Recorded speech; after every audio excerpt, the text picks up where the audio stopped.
नमस्कार, आप देख रहे हैं सचारी न्यूज। भाजपा सांसद संबित पात्रा प्रेस कॉन्फ्रेंस के दौरान क्या बोले, देखिए इस पूरी रिपोर्ट। समाचार, दो खबरें सुर्खियों पर हैं। पहला खबर है, राहुल गांधी विदेशी भूमि में जाकर वही करते हैं जो वो कई दशकों से करते आ रहे हैं, भारत की बेइज्जती और भारत का अपमान। अमेरिका में राहुल गांधी ने भारत का अपमान किया है।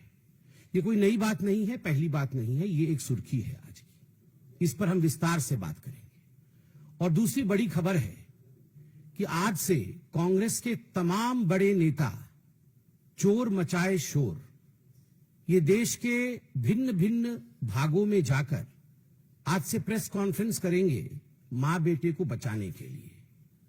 जो ईडी ने सोनिया जी और राहुल जी को नामांकित किया है, बाय नेम मेंशन किया है अपने चार्जशीट में, उन दोनों के खिलाफ जो कार्यवाही हो रही है कोर्ट में, अभी सुनवाई है 25 तारीख को, और आगे जो कार्यवाही होने की संभावनाएं हैं, दोनों जेल जा सकते हैं और जाना भी चाहिए। जब देश को लूटा है तो जेल जाएंगे ही। वैसे में पूरे देश में एक माहौल बनाने का, एक अशांत माहौल बनाने का प्रयास कांग्रेस पार्टी करेगी। आज इन दोनों विषयों पर विस्तार से बात करेंगे। राहुल गांधी ने अमेरिका में किस प्रकार से भारत और इलेक्शन कमीशन को बदनाम करने की कोशिश की, मैं उस विषय पर आऊं, मगर उससे पहले मैं राहुल गांधी जी को एक बात स्पष्ट रूप से कहना चाहता हूं और देशवासियों को भी कहना चाहता हूं कि जो व्यक्ति और इनकी माताश्री 50,000 के मुचलके पर बेल पर बाहर हो, वो जाकर विदेश की धरती पर हिंदुस्तान को अपमानित करे और उन्हें लगता हो कि लोग उस पर विश्वास करेंगे, तो वो उनका भ्रम है।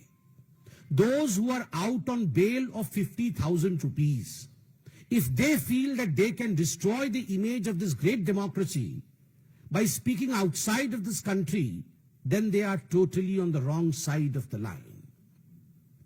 आप सभी जानते हैं कि 2018 में जब मां बेटे को नेशनल हेराल्ड की केस में बेल मिला था, 50,000 रुपए की श्योरिटी पर दोनों को बेल मिला था। और जब ये बेल मिला था, उस समय एक जश्न भ्रष्टाचार बैंड बाजा के साथ मां बेटे बेल पाकर कोर्ट से अपने ऑफिस तक गए थे। तो उस समय भी हमने कहा था, this is nothing but celebration of corruption, ये भ्रष्टाचार का जश्न है। और आज भी ब्लेटेंट जश्न मनाने की कोशिश कांग्रेस पार्टी कर रही है। मैं एजेएल के पूरे डिटेल में नहीं जाने वाला हूं, क्योंकि एजेएल और नेशनल हेराल्ड के केस को आप जानते हैं। हम लगभग अनेकों वर्षों से इसको लोकतांत्रिक तरीके से जनता के सामने रख रहे हैं कि किस प्रकार से मां और बेटे सोनिया गांधी और राहुल गांधी जी ने यंग इंडिया नामक एक कंपनी बनाई, जिसके कि 76% के दोनों स्टेक होल्डर थे। और 76% के स्टेक होल्डर होने के बाद नकली कंपनी से लोन लेकर 1 करोड़ का, डोटेक्स इंडिया से लोन लेकर मात्र 50 लाख रुपए दिया एजेएल को, जो कि होल्डिंग कंपनी है नेशनल हेराल्ड की, और 50,000 के एवज में 5,000 करोड़ की जो प्रॉपर्टी है एजेएल की, पूरे देश भर में उसका मालिकाना हक अपने पास ले लिया। शांति भूषण, मार्कंडेय, काटजू जैसे शेयर होल्डर को इससे दूर रखा गया, उन्होंने भी आपत्ति की थी।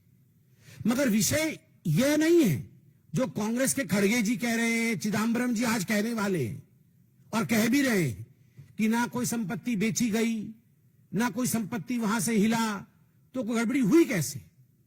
गड़बड़ी यूं हुई कि ईडी की चार्जशीट चिदम्बरम साहब पढ़े होंगे, वो पढ़ते तो हैं, मगर उन्होंने वो पोर्शन डिलीट कर दिया है।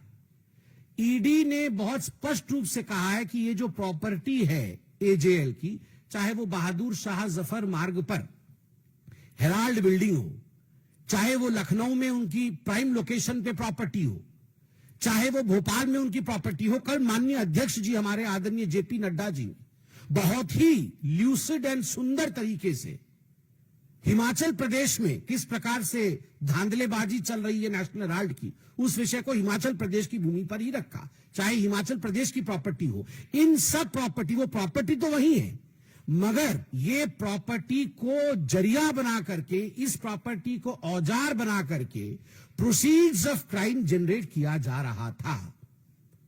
अब नेशनल हेराल्ड तो 2008 में छपना बंद हो गया, तो ये प्रोसीड्स ऑफ क्राइम कैसे बना, वहां से उगाई कैसे हुई? आप देखिए, एक बिल्डिंग है बहादुर शाह जफर रोड में, और एक अखबार वहां पहले छपती थी।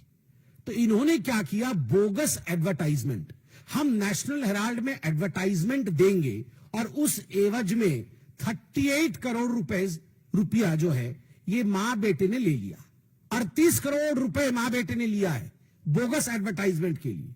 क्या एडवर्टाइजमेंट? ना हम नेशनल हेराल्ड में एडवर्टाइजमेंट देंगे। जब लिस्ट देखा ईडी ने तो किसका एडवर्टाइजमेंट है?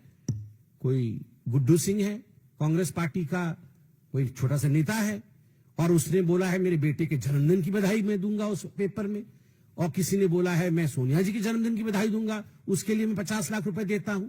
अरे जब पेपर ही छप नहीं रहा है तो एडवर्टाइजमेंट कहां दोगे? तो ये जो बोगस एडवर्टाइजमेंट है उसके नाम पर 38 करोड़ रुपया लिया है।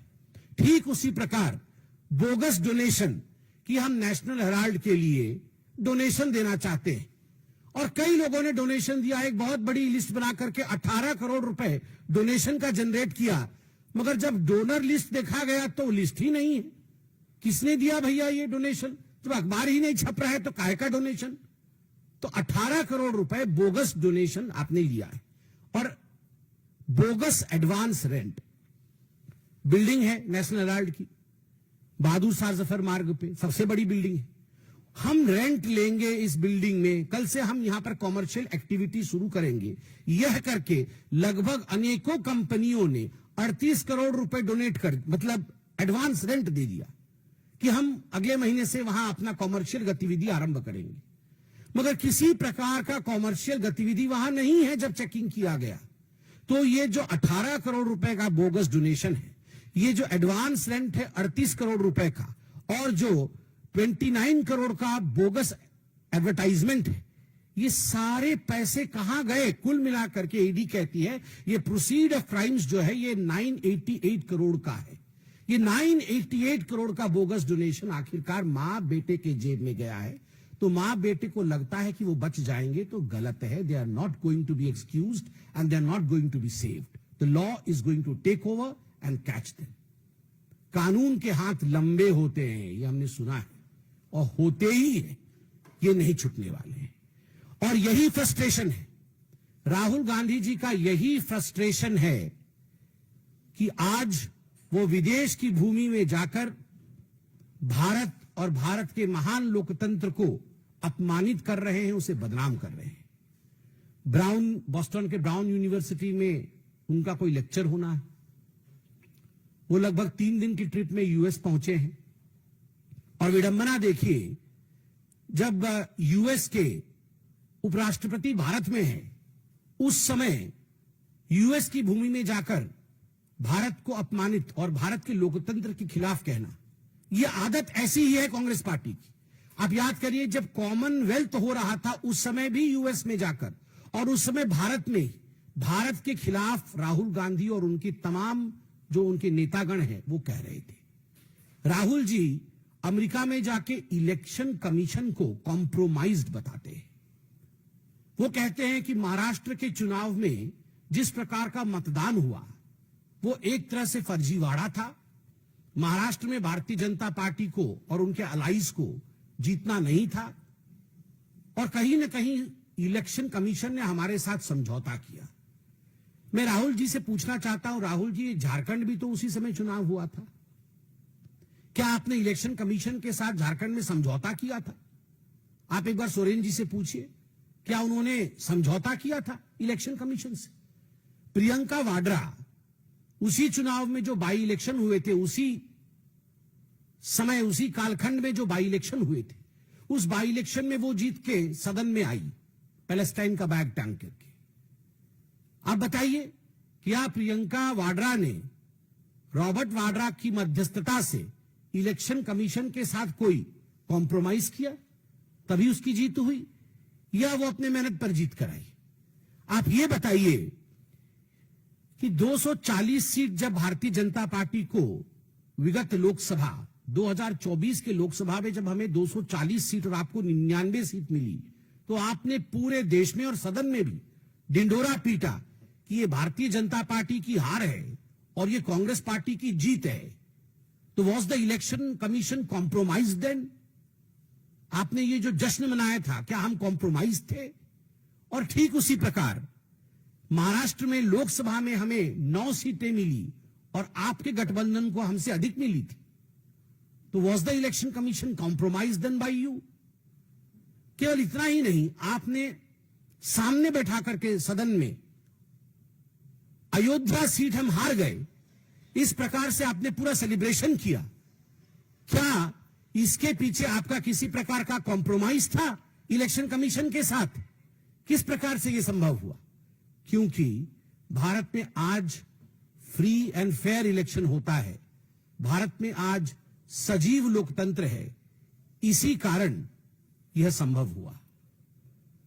विदेश की भूमि में जाकर भारत पर इस प्रकार हमले करने वाला राहुल गांधी याद रखे कि वो 50,000 की बेल पर बाहर है, वो गुनहगार है, वो भ्रष्ट है, उसने चोरी की है, डकैती की है। नेशनल हेराल्ड का केस चोरी का केस नहीं है, डकैती का केस है। 5,000 करोड़ की प्रॉपर्टी का मात्र 50 लाख रुपए देकर और 440 करोड़ रुपए का इनकम टैक्स गबन करके उसे चोरी और भ्रष्टाचारी नहीं कहते हैं, वो डकैती होती है। मां बेटे ने डकैती की है और डकैती करने के बाद इनकी इतनी हिम्मत है कि विदेश की भूमि में जाकर आप हिंदुस्तान के लोकतंत्र के ऊपर उंगली उठाते हैं।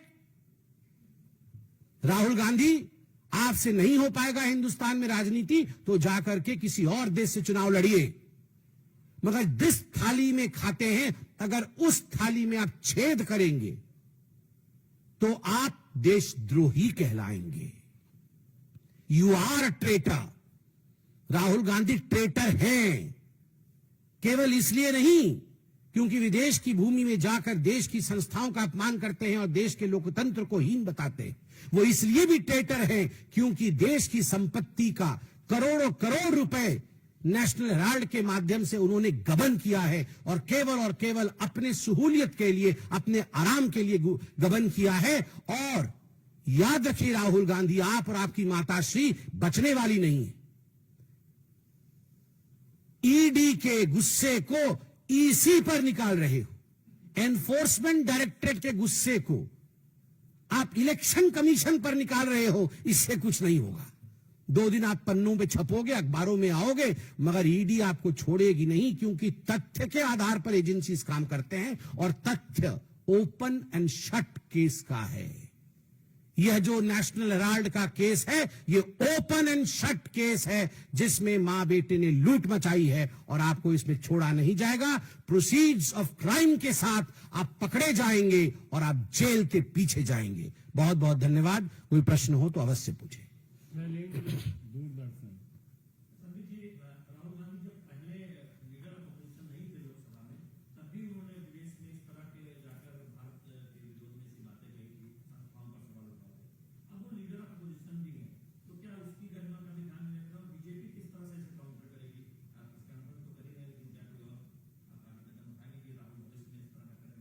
देखिए, वो लीडर विथ